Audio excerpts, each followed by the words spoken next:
Hello, Liz. Can we talk? It's about my birthday party next week. Oh, hello, Mother. Sure, no problem.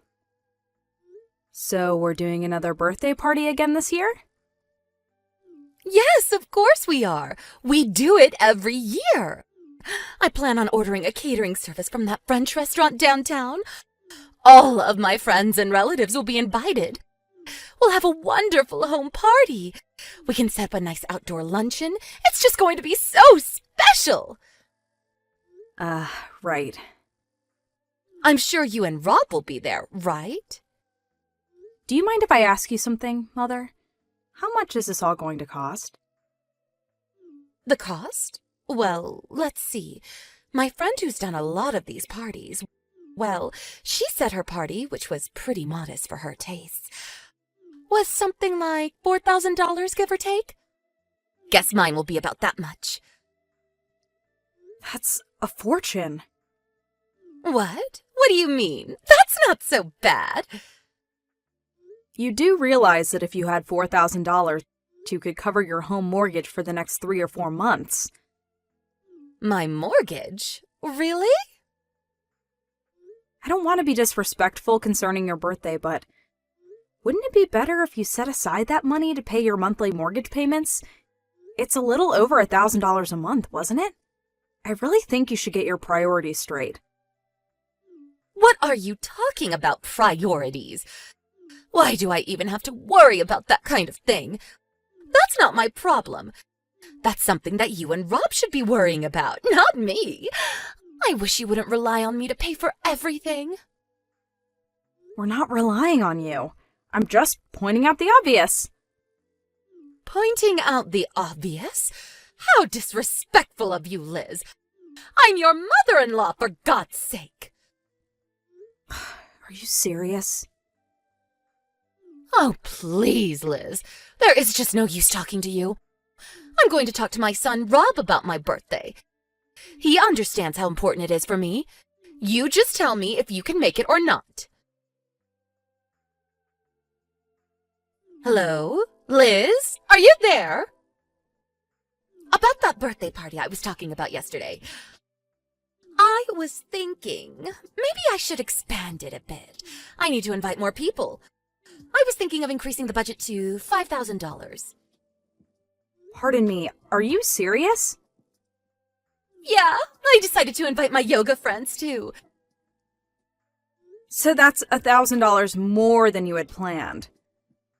That's right. You're always going on about the budget, so I figured I should tell you right away. I don't want you getting on my case later on. Mom, are you really okay with this? Excuse me? Your husband is currently working overseas.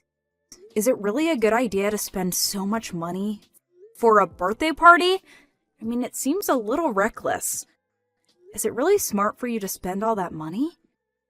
It's not as if you're super rich or anything. How could you speak to me like that? You're really being impertinent. Your husband, my son, would never talk to me like that. I'm just worried for you, that's all, Mother. You don't have to worry about me. I'm not some old lady. You should be the one worrying, not me. Excuse me? Why should I be worrying? Don't tell me you have no idea what I'm talking about. No, I really don't know what you're talking about. Excuse me? Well, under the circumstances, I have no financial worries. I can't believe you. I knew you would continue to rely on me for money. Pardon me? I'm going to go totally bonkers talking to you. My blood just shoots up when I talk to you. You know what? I'm only going to contact you only when absolutely necessary. Just keep that in mind. See you later. Hey, Rob, are you working? Sorry to contact you. Can we talk? Hey, Liz. Yeah, no problem. It's about Mom's birthday party tomorrow. Yeah, she says she's inviting her neighbors. Said it's going to start at 6 p.m. did you hear what the cost for the party will be? The cost? No, haven't heard anything. Dad's overseas now, so she'll probably do it on a tiny budget. So she hasn't told you. It seems she's going to order catering service from that French restaurant downtown. It's going to cost something like $5,000. Oh, wait a sec, what? $5,000? Just for a little birthday party with the neighbors? That can't be right. It's not just neighbors, it seems. She's inviting all her yoga class members, even the instructor. Really? But $5,000? That's way too much. I tried mentioning the mortgage payments, but she just brushed it aside. She actually turned the tables and blamed everything on me. Oh boy. I don't want to be a nosy daughter-in-law and want her to have a nice birthday party, but we're not exactly having an easy time. For her to just go off and use money without thinking, I really don't know what to do. She really should be paying off the mortgage, not having a French catering service for her birthday. Yeah, but she won't listen to a word I say. Nothing we could do about it now. The party is tomorrow. Even if she cancels now, they'll probably charge the full amount. The restaurant probably already prepared the food. Wouldn't look good. That's for sure. I'm the youngest of my family. She would never listen to me either. My older brothers have a lot more clout than me. On top of that, despite being the youngest, I was the first to get married. Mom wasn't too happy about that. Yeah, I guess. I guess we have no choice. We're just gonna have to let her have her way this time. We're both going to the party tomorrow, so let's see how things go. See how she acts. What do you say? I'll get Dad a call too. Yeah, maybe that would be a good idea. Alright. See you tomorrow then. Yeah, okay. See you tomorrow. Liz, are you there? So, you decided to come to the party with Rob. Right. You asked me to come to the party with Rob, so here I am. Yes. Looks are everything. We have to keep up appearances, you know. People talk. If you and Rob didn't show up, rumors start spreading. You know what I mean. Yeah, right. Whatever. But I want you to stay in the kitchen once the party starts. Just stay out of sight. Excuse me? Why should I do that? Well, because French cuisine is way too good for you. That's why. Too good for me? Think of it as a punishment for being disrespectful to your mother-in-law. The reason why you're such a cheapskate is because you went ahead and got that loan, paying to have $1,000 a month. Kinda strange hearing that from you, Mother. Well, nobody will speak up, so I will. I was against you guys buying that condo. Way over your budget. Excuse me? You guys don't even make that much. And you take off a loan for $1,000 a month? I warned you about that. But you want to pay off your mortgage and complain about me spending money on my birthday party? I can't believe you, Liz. How could you be so selfish? Oh, okay. Now I'm starting to see the picture. I thought things didn't mesh. We always seem to be talking on different levels. Anyway, the party is about to start. Get in the kitchen and stay there until everyone has gone home. Don't you dare come out until then. Or, better yet, just say you feel ill and go home. That way I don't have to worry about you peeking in every 5 minutes. Just come back later to clean up. I'll line you later on. What am I, a maid? Well, actually, yes. I've told all my neighbors that I'm currently disciplining our daughter-in-law to be a better housewife. A better housewife, huh? Stay in the kitchen for another 30 minutes, and then you can head home. I'll line you later. I really don't know why I have to leave. To be honest, I don't want my guests seeing a dirty maid wandering around. Just too depressing. It's my birthday after all. Okay, if that's the way you want it, I'll stop the mortgage payment starting next month. Hope you're okay with that. Pardon me? What did you just say? The load payments. I will no longer pay that, just so you know. What are you talking about? Maybe you need your head examined. It's you who will suffer if you stop the payments. Rob says he's going home too. Have a nice party. Don't bother texting me later. I have no intention of cleaning up after you. I'm not your maid. Yeah, whatever. Do what you have to do.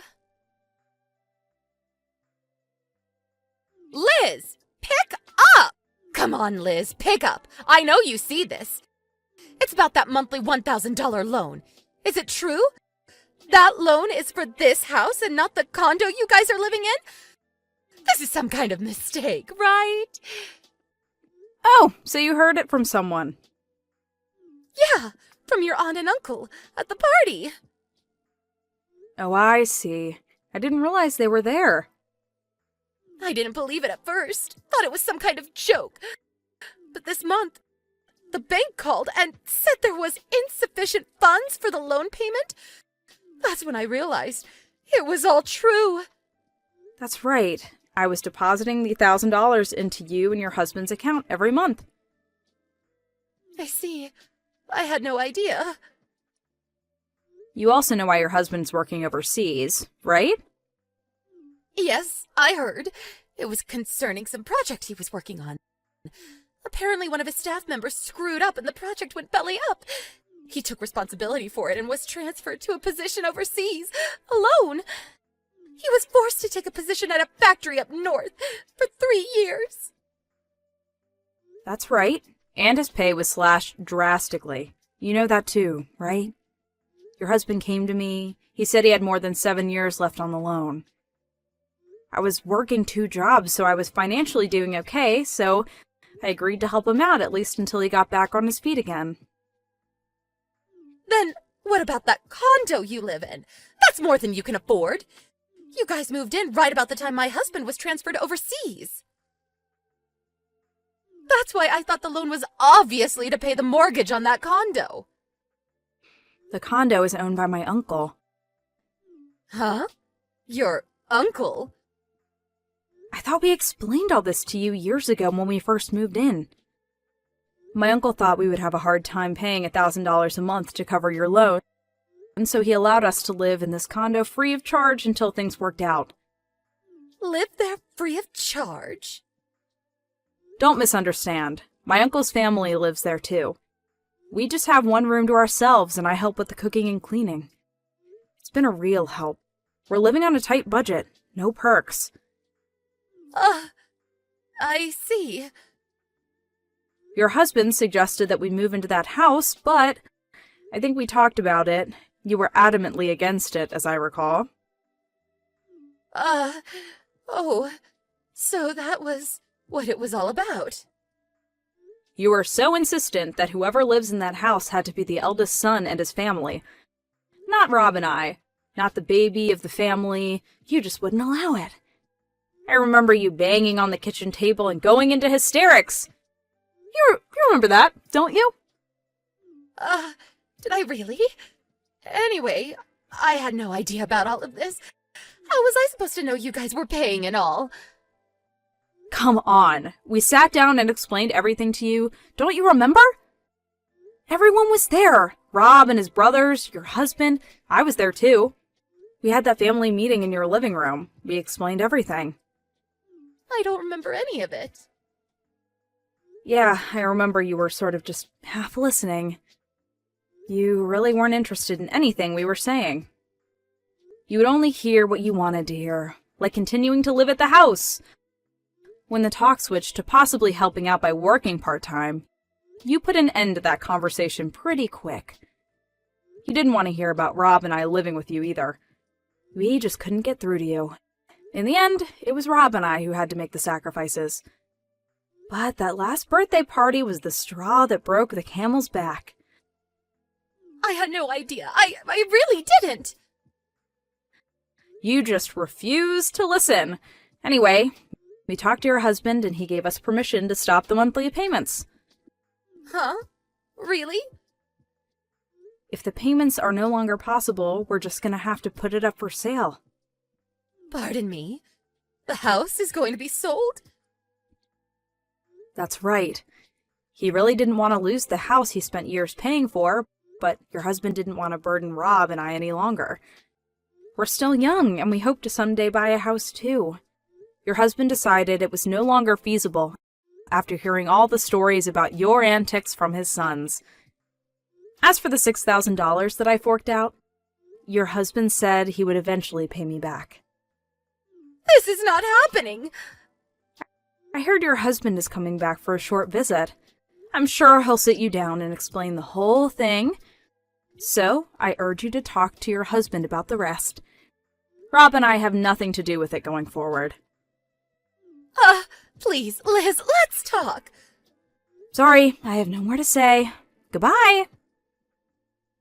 But Liz, please, listen! A few days later, her husband returned for a short visit. The family had a long talk about the current circumstances. First off, they talked about selling the house. Then the problem of the $5,000 spent on the birthday party last month.